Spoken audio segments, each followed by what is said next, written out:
प्रभूचा गौरव असो आत्ता आणि सदा सर्वदा. आत्ता आणि सदा सर्वदा प्रभूचा गौरव असो.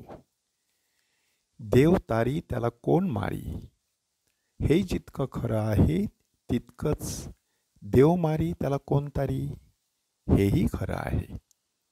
आणि ह्या दोन्ही नेमक्या एकाच नाण्याच्या दोन बाजू असल्यासारखं आजच्या दोन्ही वाचनामधून आपल्या लक्षात येतं. पहिल्या वाचनामध्ये एक मजेशीर असा प्रसंग आपल्यासमोर रेखाटण्यात आलेला आहे. डॅनियल इन लायन्स डेन अशा प्रकारे ह्या प्रसंगाचं वर्णन केलं जातं की सिंहाच्या गुहेमध्ये असलेला दानियल, तुम्ही सहज विचार करा की दानियल याने फक्त आणि फक्त परमेश्वराचीच आराधना करण्याचा निर्धार केलेला आणि म्हणूनच त्याला सिंहाच्या गुहेमध्ये टाकण्यात आलेलं. आणि मग त्या ठिकाणी परमेश्वराने जणू काही सिंहाची तोंड बंद करून ठेवलेली. दानियलला कुठलीही इजा झाली नाही. ज्या राजाने हे कृत्य केलं होतं त्यालाच मनस्वी पश्चाताप झालेला. म्हणून तो सकाळी उठून भल्या पहाटे गुहेच्या तोंडापाशी जातो आणि अतिशय शोकस्वराने ओरडून म्हणतो, हे दानियेला, हे जिवंत देवाच्या पुत्रा, सेवका, ज्या देवाची सेवा तू नित्य करतोस त्याला सिंहापासून तुला सोडवता आले आहे काय? आणि आतून आवाज येतो दानियलचा, महाराज चिरंजीव व्हा.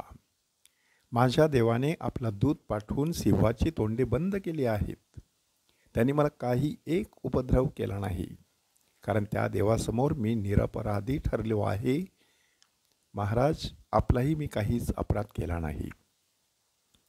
तेव्हा राजा अत्यंत हर्षित झाला.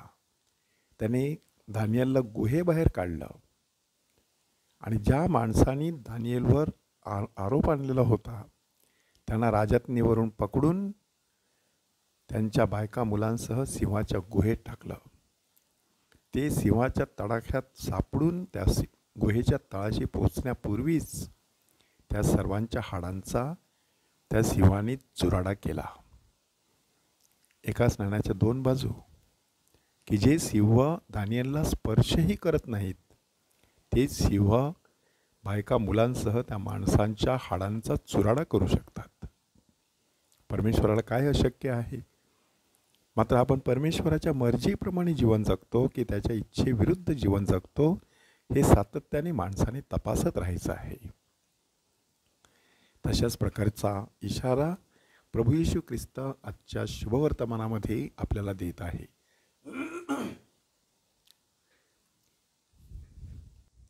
यरुशलेमवरती भयंकर असे उत्पाताचे प्रसंग येणार आहेत आणि त्यांचं वर्णन कसं आलेलं आहे बघा. सैन्याचा वेढा, ओसाड पडण्याची वेळ, डोंगरात पळून जाण्याची वेळ, शिवारात असतील त्याने आतमध्ये यायचं नाही अशा प्रकारचा इशारा, सूड घेण्याचे दिवस, गरोदर आणि अंगावर पाजणाऱ्या स्त्रियांची दुर्दशा, तरवारीच्या धारेने लोक पडतील, बंदिवान करून त्यांना राष्ट्रांमध्ये नेतील आणि परराष्ट्रीयांचा वर्चस्वाचा काळ संपेल तोपर्यंत परराष्ट्रीय यरुशलेमेला पायाखाली तुडवतील. हे सगळं कशासाठी सांगितलेलं आहे? की जेरुसलेमने आपल्या मुक्तीचा समय ओळखला नाही. साक्षात परमेश्वर जेरुसलेममध्ये वावरत होता, तरी देखील लोकांनी त्याच्याकडे पाठ फिरवली आणि म्हणूनच देवमारी त्याला कोण तारी, अशा प्रकारची परिस्थिती त्यांच्या जीवनामध्ये निर्माण झाली.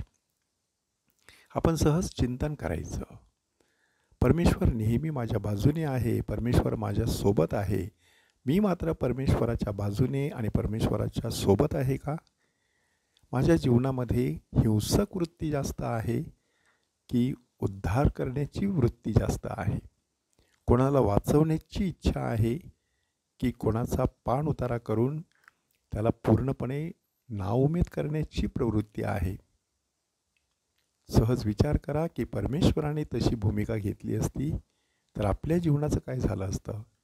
क्षणाक्षणाला मनात येणारे विचार, तोंडात येणारे शब्द, हाताने घडत असलेल्या कृती, ह्याद्वारे दुष्टाचरण, दुराचार, दुर्वर्तन, दुष्प्रवृत्ती, अशा प्रकारची आपली अवस्था असते.